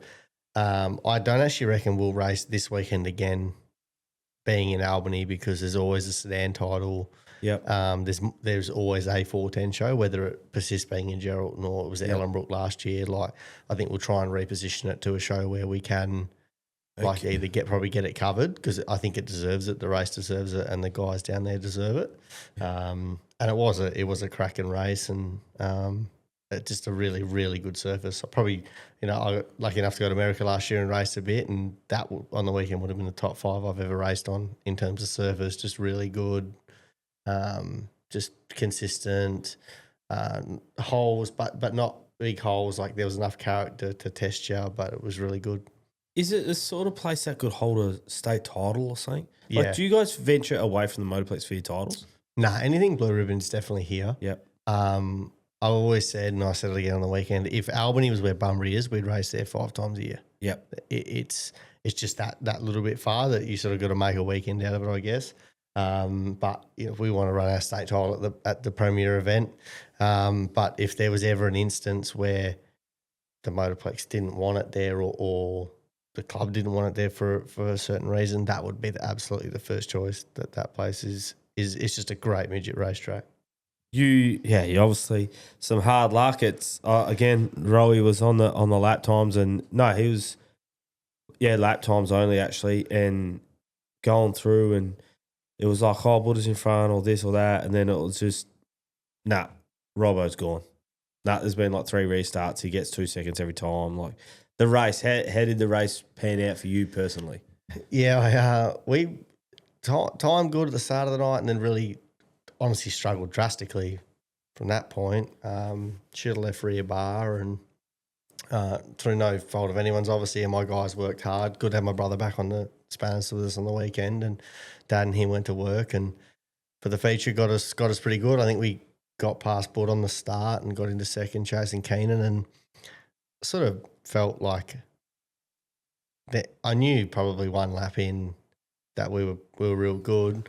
The top bolt out of our steering box half clamp fell out, so I was like leaning my knee on the box to push it forward, and then when I'd have to press the brake, it would slide back. And but I got past Keenan and sort of felt like we were running away with it there, and pretty comfortable. And then I just unzipped me zipper and flopped it out and stood on it, and just drove straight over the back of a lap car, right rear of a lap car. So I think we'd maybe 10 or 12 laps into the 25, it would have been by then. And I just ran down the main straight, and I think I'd misjudged sort of the speed I was carrying to the car, and literally just drove straight over the right rear. So felt like I gave myself enough room, and then my dad politely advised me in the pits how much I didn't give enough room. So and then that would have been informative, I reckon, from old mate. Yep, I was definitely pointed out of my errors in my ways, and then I went back to the back, and I was pretty fired up, and I think we went 14th to 5th in 2 laps, and then sort of ended up in the infield again. So disappointing for it to end that way, but I feel like we've just had a really consistent year, probably an under the radar consistent year in my opinion, and glad to still have really good car speed to I've only done, I think we sat down and worked it out on the way home. I've only ever done 38 races in a midget total. Yep. So you compare it to the guys that have been, doing it 5, 6, 8, 10 years. We've still got a lot to learn. So excited with the progress. Just that one stung a bit on the weekend. I've never been in a position where I've cost myself a race win and won the show at Albany the previous year. Feel like our package is really good there. And you never know when you're going to get another opportunity to win one. It could be the last time you get an opportunity to win one. So you want to snap them at every opportunity you can. And there was absolutely no one's fault but my own. Just stood on it pretty cleanly. Do you know, like, how similar was the car both years? The same? In terms of equipment wise, yeah. Our motor, we ran a Toyota now. We didn't run one then. But just like setup, what was it similar? Yeah, we went there pretty similar, but I think it was the left rear bar that made me feel so bad. Because even in qualifying, I was like I think in our group we were second fastest, but I felt shitty. Yep. And I come in and I said, "Oh man," and my brother, I was like, "We're not good. Went out in the heat and we were horrible. Still managed to run second." And I said to him, like, something's drastically wrong. Changed it for the dash. I think we come out of, maybe we went 3-3 in the dash, and we were better then. And then the old boy got on and dialed our shocks in a bit better. And I just think maybe the surface caught us out. In last year, it was probably a little bit narrower, and you could just set the car into the bottom. Whereas, like, I was running, in the feature, you ran flat out. You didn't have to lift. Really? Yeah, at all. You just run down there like fucking wide open. And just turn into one Just and two. stand, like, get in, stand hard on the brake to stop it, and then like fire off like you're on the wood. Really? Whereas the year before, you were on the wood in a straight line, but then out of the throttle so much. And I think that probably meant that we had to adapt our race car. And lucky the guys, my dad and my brother were onto it so much, and Mitch, and they hustled to get me good for the feature. And for the feature, I really felt like we were probably at 8/10 running. I didn't feel like we pushed it too hard, and then I just, had a moment. Did old mate move up on you, or you just it was you? He did. Like, he got into the bottom, and I think I don't know. I assume he got off the brake or whatever and moved a bit, but I'd only given myself about a meter's room worth of, and I just flopped it out. Shouldn't have been there. That's probably the worst one. Was it money? Like, how much to win? $3,000. And then Buddah just licked his lips But he'd admit he wasn't that good. Then Keenan ran away with it, and he ran out of fuel with 5 to go. And then Keenan. Buddah was actually back to 5th, I want to say, at one stage, and then he just Stephen Bradbury'd it and picked up the $3,000. Thanks for coming. We were having a laugh about it after, and he's had some horrible luck of late and in his time, so good for him to get one. But I just, even Graham Jones said to me after it, and his car won the race with time, and he was like, "What on earth were you doing?" I said, "I don't know. I just thought I had room that I didn't." So. Mate, I tell you, we just how you say that little tune up. Miles didn't have the best mid pack second night. We're off the pole. We should have won. Didn't. He's not happy with himself. He's sitting in the car. Steve Duncan comes in. Just absolutely tuned him, mate.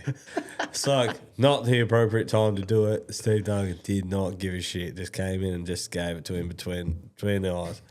What the fuck are you up to? I always know when I get out of the car if I've obviously in yourself if you've done the wrong thing, but there wasn't a lot of response from anyone when I got out of the car, so I knew it was a bit frosty, and sort of give it 5 or so minutes and got changed and said to my old man, and he just looked at me and said, "What the fuck was that?" And I was like, "Okay, well, that's the end of that conversation." And took him a bit, and I suppose when you're considerably the best car, it's harder to swallow for everyone. And then he said, "Look, we'll race as long as you're competitive, but that's the last time you'll do that." Yeah. So everyone does it once apparently, so we'll learn from that. But I reckon if I did something like that and I came back in the pits and I haven't seen your old man, I wouldn't want to make eye contact with him, just in case. I was like I was sitting there against the fence, spun out with the yellows on because I'd ridden his wheel, thinking I would rather drive straight down Albany Highway the entire way home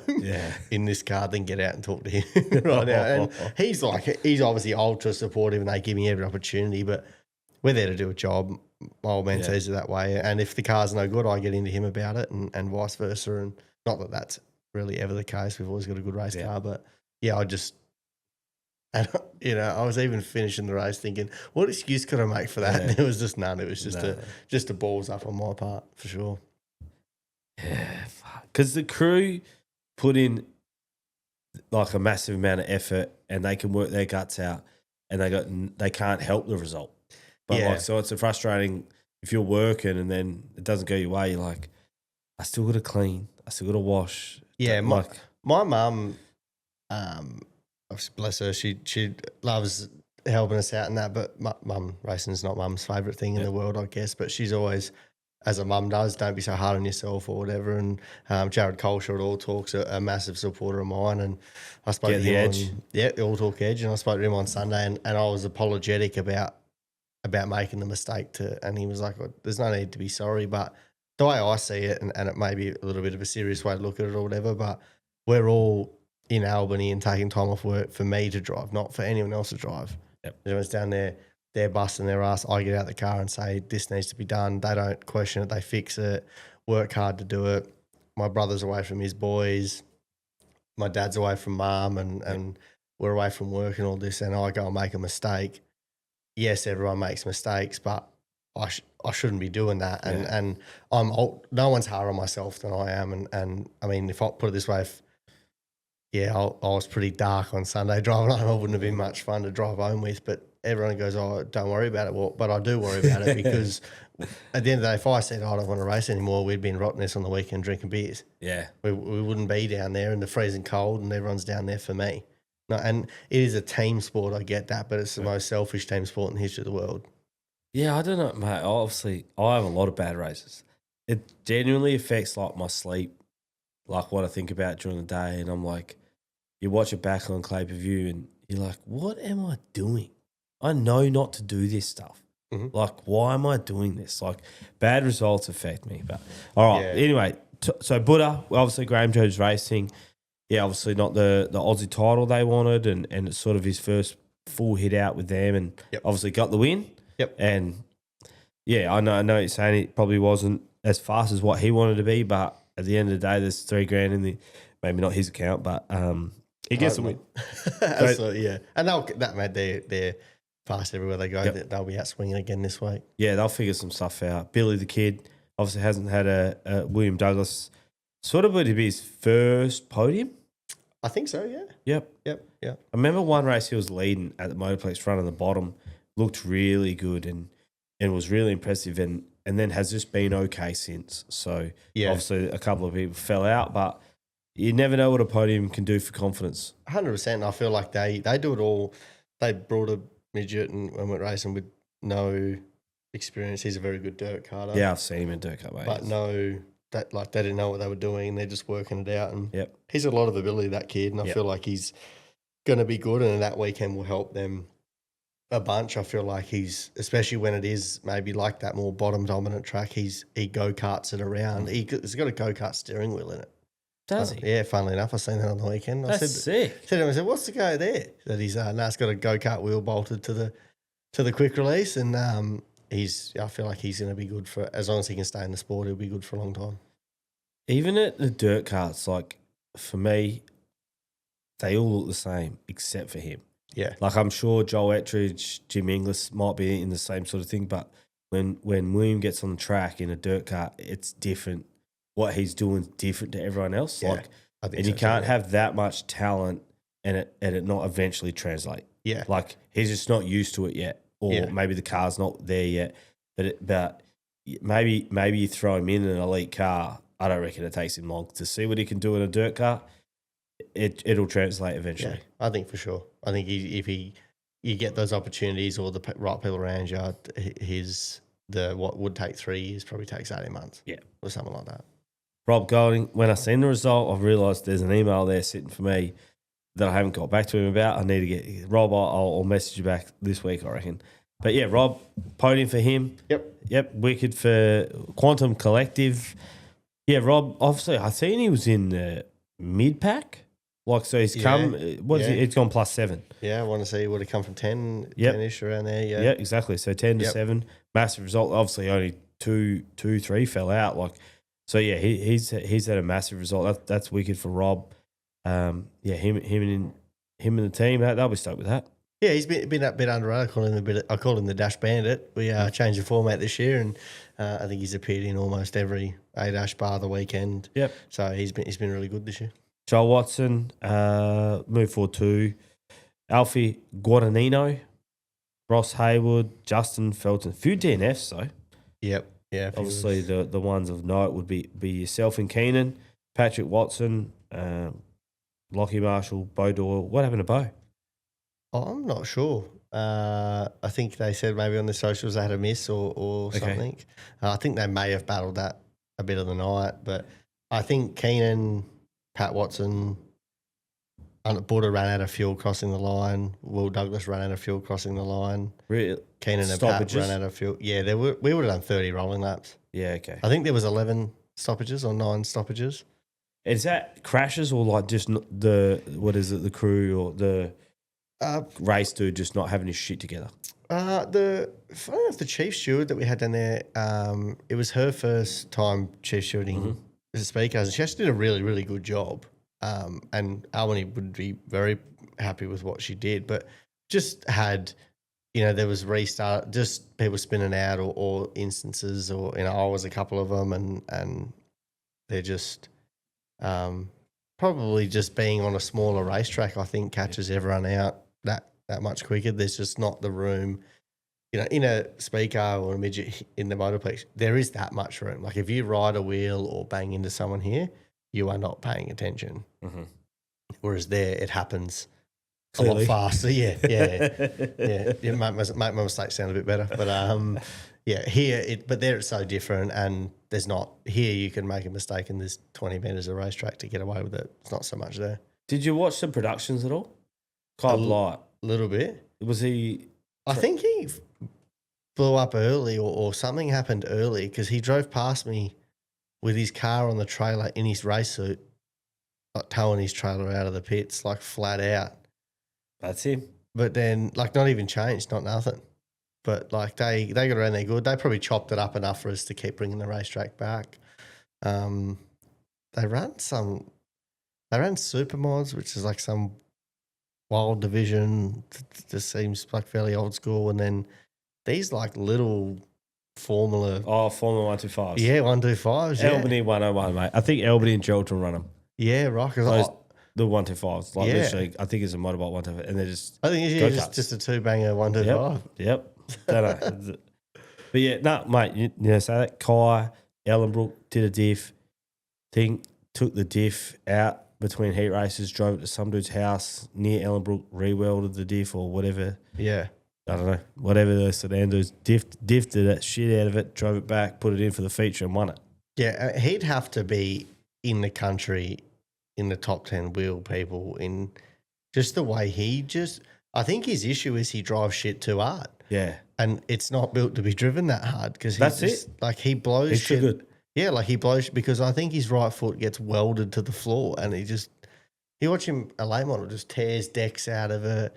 Like he's the best spectacle to watch, but I think he's literally too hectic for the equipment. Like he just blows stuff up that no one else will. I did a power rankings thing, copied it from all those AFL websites and that last year. I put him at number 1. I truly feel like it was him and Dane, and I still stand by it. I truly feel like Kai Blight and Dane Kingshaw, raw talent. No one can, what they're doing at the moment, no one can come near them. Like, no. I always say, J-Max won more feature races in Australia than Dane started. Yeah. And they battle. Like Kai, I think Kai Blight, he went to New Zealand, won that race in those super mods or whatever. Then something blew up at the start of this year. Only like 2 weeks ago, we were watching at Priority's house. Something blew up, but he was like out of 4.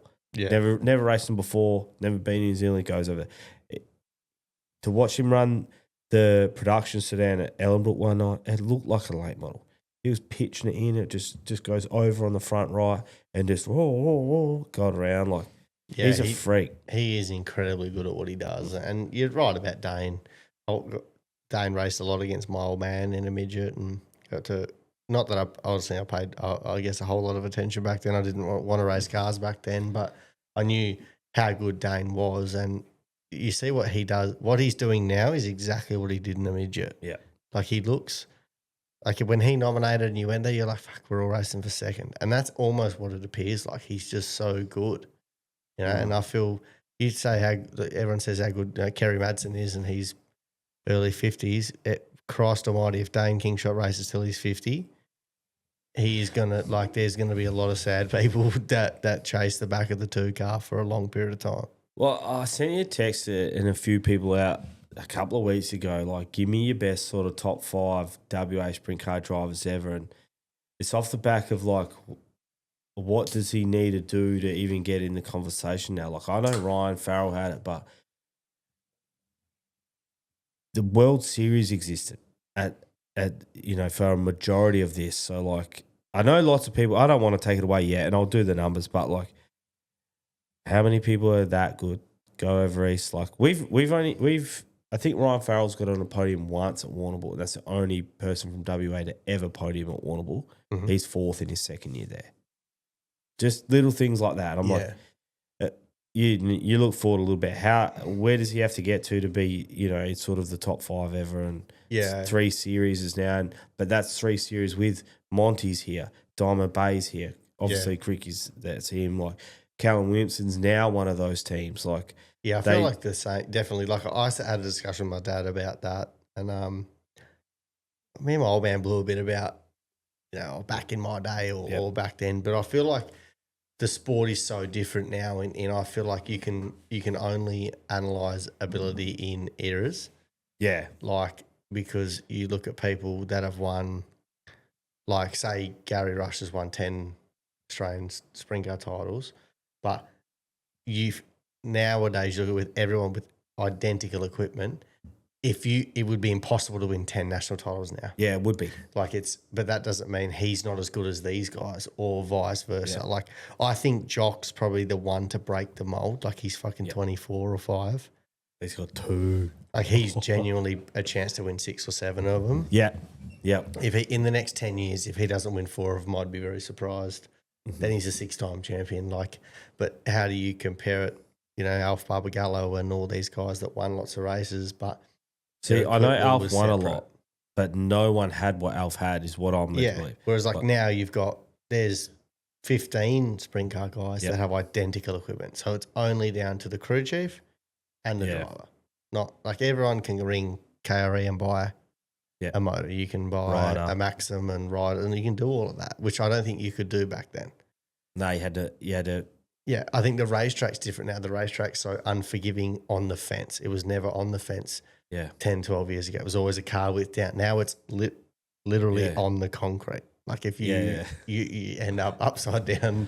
Oh, I know. Like, and I've done it. So it's I feel like it's so hard to compare eras like that. Yeah. I'm going to do it, though. I'll do it. Yeah, 100%. Mate, all right. We need to get this quick fire done here. I'm going to do Geraldton. Mm-hmm. You got to do Albany. Bunbury Toyota, best on ground.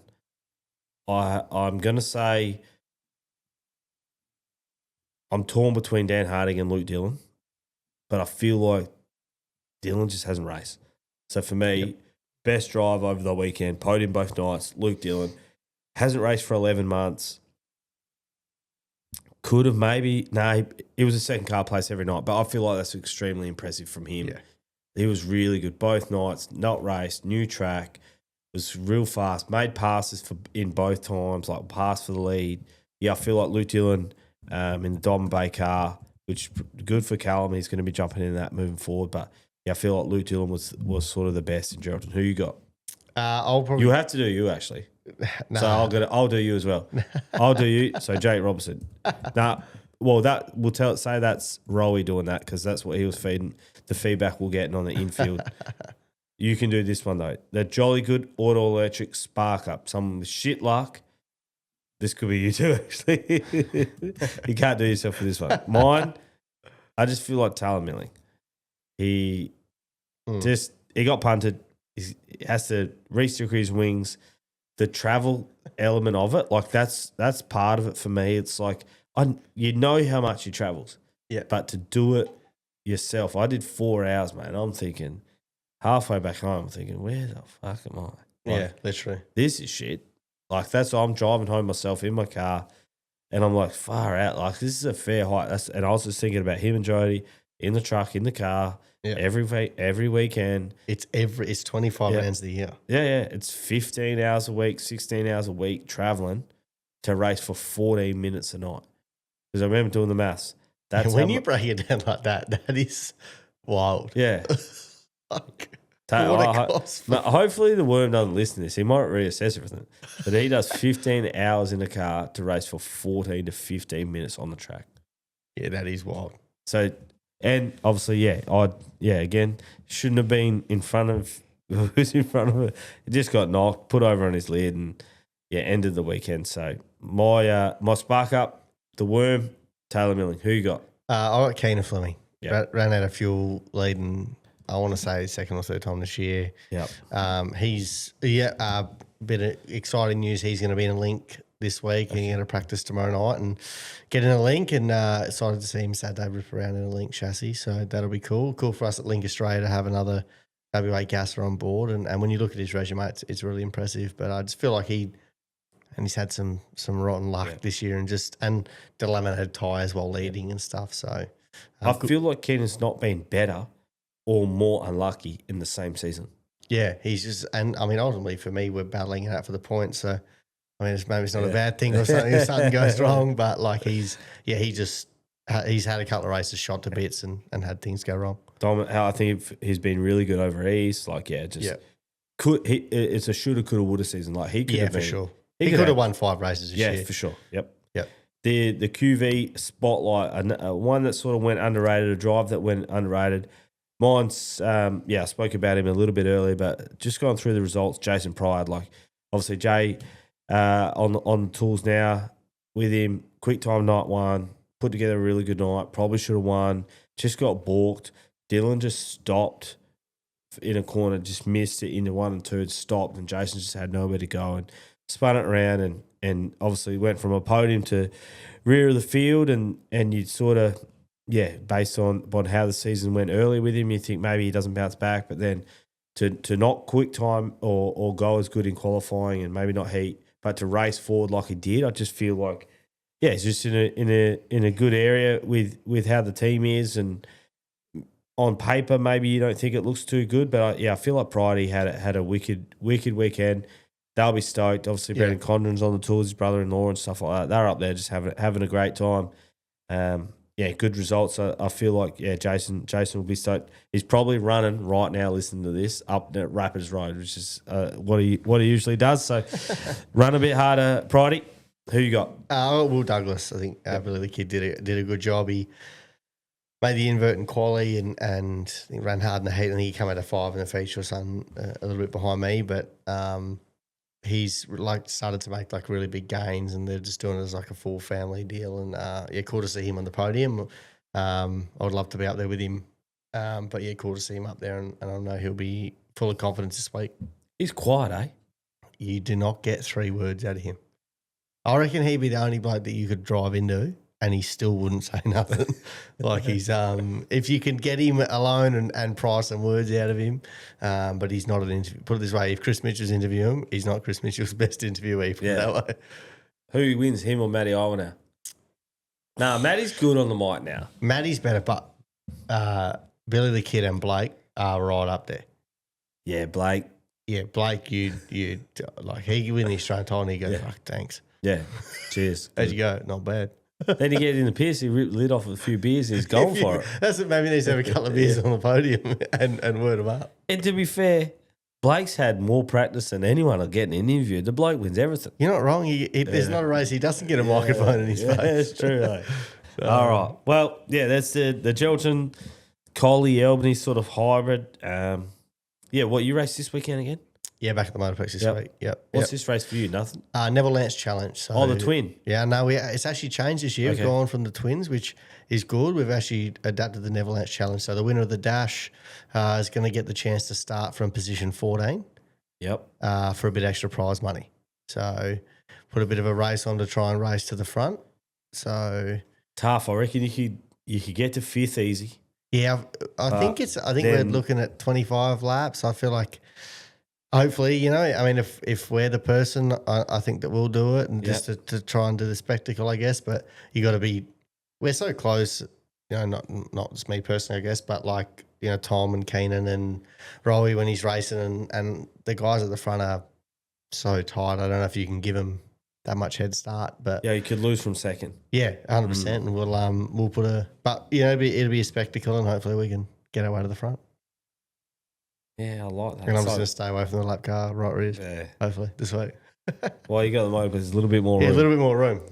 And then for I don't really. When you run Friday night? Yeah, what you run Friday Yeah, night. Friday night. 40 more of the. 40. I think there's 40-ish, 38 maybe. Yes, that's most races now. That's like You wouldn't have had less than 30, surely. no, not once. No. I think 34. Yeah, mate. Jeez. We're like orcs from Mordor, mate. We just come out of every crack as soon as they release the thing. We just launch out. And then every your next crack. Friday as well, I think, yeah? Friday, Wednesday, Friday we race. Then one more Friday, then the title. Then the 5 nights or whatever you've got there, yeah. Yeah. We get 100 cars to that? I reckon. Yeah. Well, there's 50. We get 40 to a Friday night, just in WA. Yeah. So you'd think there's 10 or 15 extra cars that are going to come out just from WA. Yep. Because there's always one or two that miss. So And I think the fact you can run the 5 nights obviously is you're not coming to just do 2 nights. Yep. So I feel like we bring minimum 50 just from WA. Well, because the Geraldton boys don't come. There's over 100 cars registered in WA. That's why there's W and WX right. now. Like Buddah and Rowie will now run W18 and WX18. Like there's 2, like they've had to do the WX because of the car numbers. Yeah, right. Then I feel like if every state brings 10 cars, we're at 100. Yeah. Then I just, It'll be a big field. It'll be a dogfight. Yeah. It'll be a dogfight. You just The white knight get to the front or what? No. Oh, mate, how I look at it, they take 28 cars, so you got to be in the, say, top 25%. They have 12 cars per heat. You got to be finished on the podium in every single heat just to make the show. Yeah, right. Like, Yeah. But so he's going to have 8 rounds of heats? Yeah, but there's 5. 8 mate, each round. they've booked it in. There's 5 prelims on night 1. What, prelim A, B, C, D? Yeah, just because that's how many cars there are. Like, it'd just be, mate, it'll be impossible to make the A, really. Jesus. Like, if you could finish, I remember last year, Blake Owen ran, like, never was off the podium, started 17 or something in the A. And that was like 60 cars. And the white knight, Beto have the slades dialed in. The The white knight will be down there sorted out. Beto better get to work. Jared, all talk engineering, better get to work, and we might get the B. Get the whole team down there. Oh, mate, I'll need some help. And if we make the B, I'll be stoked. That's a tough gig. For sure. All right, thanks for coming in, mate. Appreciate it. Thanks, mate. Thanks for having us. Yeah, I'm not sure. Well, obviously, we'll do the Silver Cup next week with someone. Yeah, if you want to come and do a pod, flip me a message and shout out to the boys. Cheers.